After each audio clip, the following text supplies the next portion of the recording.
l'aise, tu vois. Avant que j'oublie, il faut que je te présente quelqu'un.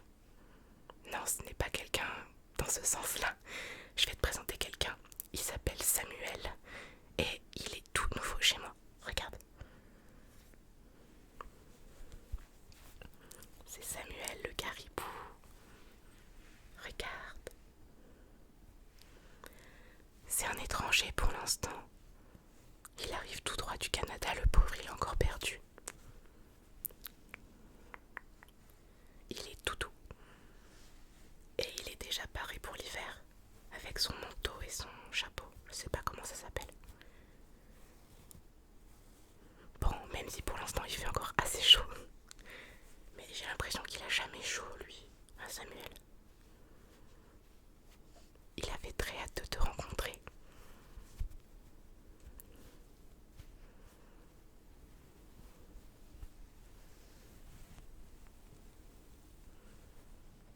Je vais le mettre derrière, il va nous observer, ça ne te gêne pas? Non, de toute façon, il y a de fortes chances qu'il s'endorme, donc pas de problème, je crois. On va le mettre là.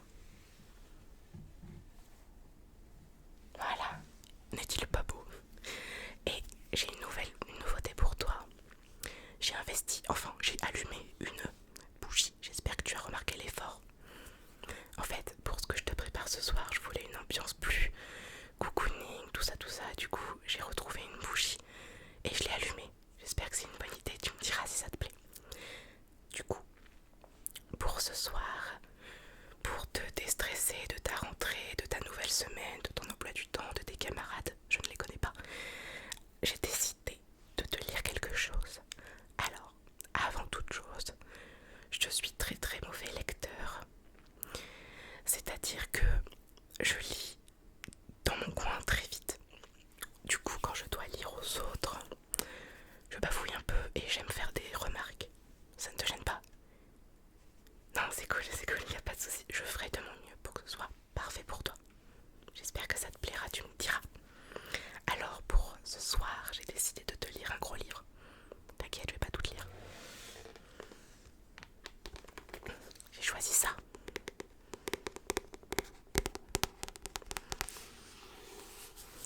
C'est Miss Peregrine et les enfants particuliers.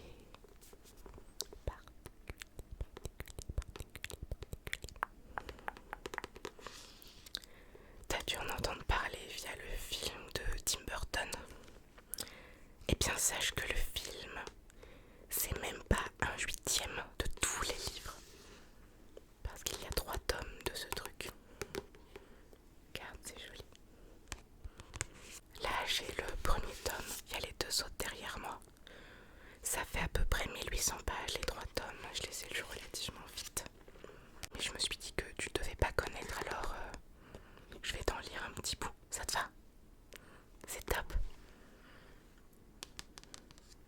Une histoire merveilleusement étrange, émouvante et palpitante. Oh là là.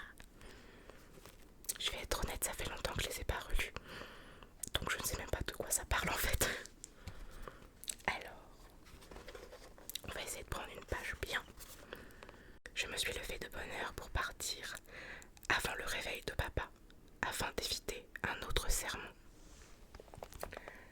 Après avoir glissé un mot sous la porte, j'ai voulu récupérer la pomme d'Emma sur ma table de chevet, mais elle avait disparu.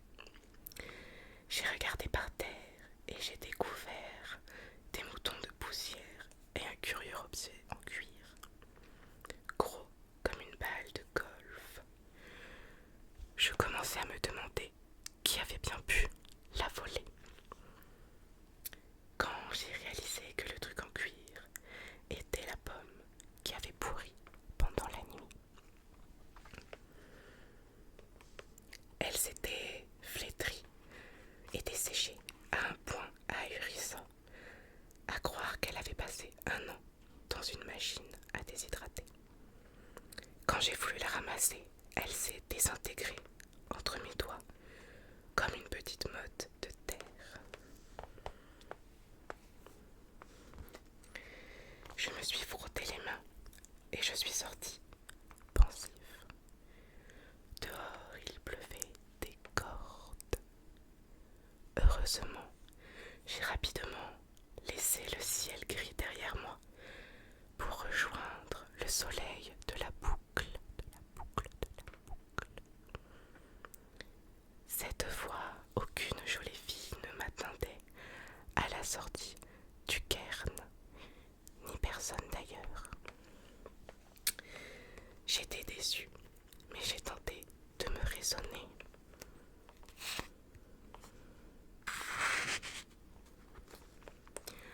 En arrivant à la maison, j'ai cherché Emma du regard.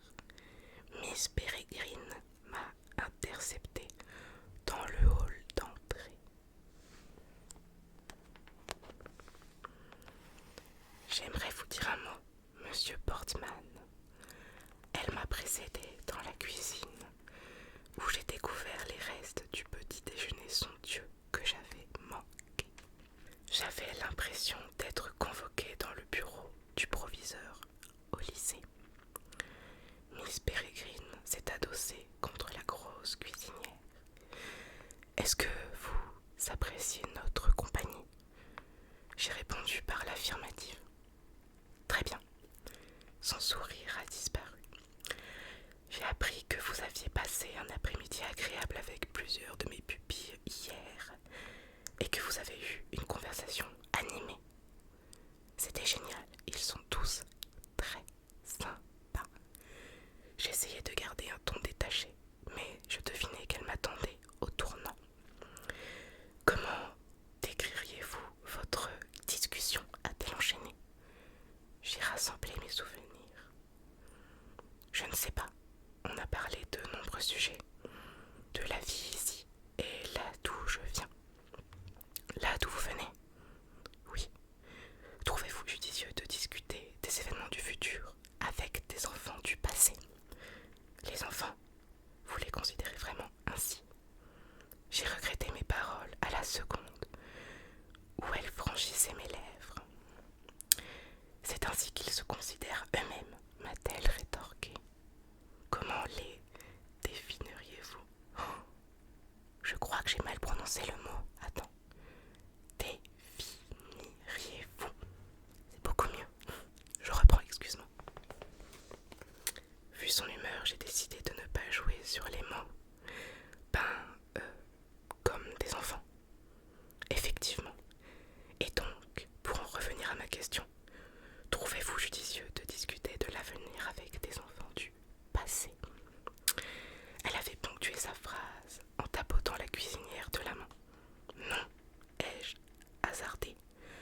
Apparemment, vous le pensez.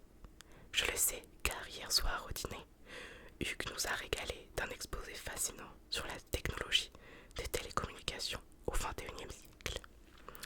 Sa voix dégoulinait de sarcasme. Savez-vous qu'au XXIe siècle, les lettres que vous envoyez peuvent être reçues presque instantanément? Vous devez parler des emails. Eh bien, Hugues n'ignorait rien de la question. Je ne comprends pas. Est-ce que ça pose un problème? Elle s'est décollée de la cuisinière et s'est avancée vers moi en boitant. Elle avait beau mesurer presque 30 cm de moins que moi, elle était quand même très intimidante. En tant qu'ombrune, j'ai fait le serment de veiller sur la sécurité de ses enfants. Pour cela, je dois avant tout m'assurer qu'ils restent ici, dans cette boucle, sur cette île. Je vois. Votre monde leur sera à jamais inaccessible, Monsieur Portman. À quoi bon leur remplir la tête de grands discours sur les merveilles du futur? Maintenant, la moitié des enfants me supplie de les laisser prendre un avion pour les États-Unis. Et l'autre moitié d'entre eux rêve un jour où ils posséderont un téléphone comme le vôtre. Je suis désolée, je n'y avais pas pensé. Ici, c'est leur foyer. J'ai essayé d'en faire l'endroit le plus accueillant possible. Et la réalité, c'est qu'ils ne peuvent pas le quitter. Évitez donc de leur donner envie. D'accord, mais pourquoi ne peuvent-ils pas sortir? Elle m'a regardé les yeux plissés, puis elle a secoué la tête. Pardonnez-moi, je continue à sous-estimer votre ignorance. Miss Peregrine, incapable de rester inactive, a pris une marmite sur le fourneau et entreprit de la récurer.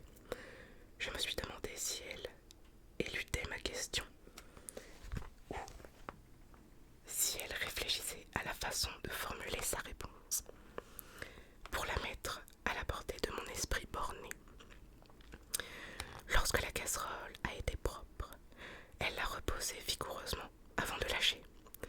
Mes pupilles ne peuvent pas s'attarder dans votre monde, monsieur Portman, car peu de temps, oula, je ne sais plus lire, parce qu'en très peu de temps, il vieillirait et mourrait. Comment ça, il mourrait? Je ne sais pas comment être plus clair. Il mourrait, Jacob. Une voix... Oh, je ne sais vraiment pas lire. Elle parlait d'une voix précipitée, comme si elle espérait clore le sujet le plus rapidement possible. Vous avez peut-être l'impression que nous avons trouvé un moyen de tromper la mort, mais ce n'est qu'une illusion. Si les enfants restaient trop longtemps hors de la boucle, le temps les rattraperait. Toutes ces années durant lesquelles ils n'ont pas vieilli, ce ne serait qu'une question d'heures. Tu t'imagines vieillir en quelques heures, toi? Pardon, je me tais. J'ai imaginé une personne se desséchant, puis se changeant en poussière, telle la pomme sur la table de nuit. J'ai frissonné. C'est affreux. En effet, les quelques fois où j'ai été confrontée à ce phénomène m'ont laissé les souvenirs les plus terribles de ma vie. Et croyez-moi, j'ai vécu assez longtemps pour voir des choses abominables. C'est donc déjà arrivé. Hélas, oui. Notamment à une de mes pupilles. Il y a des années de cela. Elle se prénommait Charlotte. Pour la première et la dernière fois, j'étais partie rendre visite à l'une de mes sœurs en brune. Pendant ma brève absence, Charlotte a réussi à fausser compagnie aux autres enfants et à sortir de la boucle. Elle s'est retrouvée en 1985 ou 86. Charlotte se promenait avec insouciance dans le village quand un agent de police l'a interpellée. Comme elle était incapable de décliner son identité et d'expliquer d'où elle venait, du moins pas de manière convaincante pour l'agent, la pauvre petite a été expédiée dans un foyer pour enfants sur le continent. J'ai mis 2 jours à la retrouver. Entre-temps, elle avait pris 35 ans. Je crois que j'ai vu sa photo, une femme adulte avec des vêtements de fillette. Miss Peregrine a acquiescé, la mine sombre. Elle n'a plus jamais été la même après. Elle n'avait plus toute sa tête. Qu'est-elle devenue? Elle vit avec Miss Engoulevent. Miss Engoulevent et Miss Grieve s'occupent des cas les plus difficiles. Il y a même une photo, regarde. Je crois que Charlotte, c'est elle.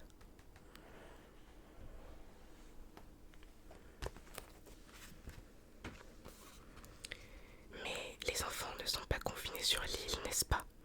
Ils pourraient très bien partir ailleurs, maintenant, en 1940. Oui, en effet, et ils vieilliraient normalement. Mais dans quel but? Pour se retrouver dans la tourmente d'une guerre meurtrière, affronter des gens... Je ne sais vraiment pas lire, pardon, excuse-moi, je me concentre, excuse-moi. Confrontés à des gens qui les craignent et qui ne les comprennent pas, sans parler des autres dangers. Pour leur sécurité, mieux vaut qu'ils restent ici. Quels autres dangers? Le visage de Miss Peregrine s'est rembruni, comme si elle regrettait d'avoir abordé le sujet. Vous n'avez pas lieu de vous inquiéter, du moins pas encore. Sur ces mots, elle m'a chassée dans le jardin. Je lui ai redemandé ce qu'elle entendait par d'autres dangers, mais elle m'a fermé la porte, grillagée au nez. Profitez bien de la matinée, m'a-t-elle lancé avec un sourire forcé. Allez retrouver Miss Bloom, je suis sûre qu'elle meurt d'envie de vous parler. Sur ces mots, elle a disparu dans la maison. J'ai erré dans le jardin en m'efforçant de chasser de mes pensées l'image de la pomme desséchée. J'y suis arrivée assez facilement. Je ne l'avais pas occultée, mais elle ne me dérangeait plus. C'était très curieux. Emma était introuvable. Hugues m'a appris qu'elle était partie faire des courses au village. Je me suis installée à l'ombre d'un arbre pour l'attendre. Un quart d'heure plus tard, je somnolais dans l'herbe, un sourire placide aux lèvres, en essayant de prévoir le menu du déjeuner. Cette boucle avait un effet apaisant. Je crois que j'ai sauté une page. Cette boucle avait un effet apaisant sur moi, tel un médicament, une improbable combinaison d'euphorie et de sédatif. Mais, car à l'accoutumance, si je m'attardais trop longtemps ici, je risquais de ne plus vouloir retourner dans l'autre monde. Si c'est vraiment une drogue, j'y songeais. Cela explique beaucoup de choses. Par exemple, comment des gens peuvent revivre le même jour pendant des décennies sans devenir dingues. Certes, le cadre était magnifique et on y vivait bien.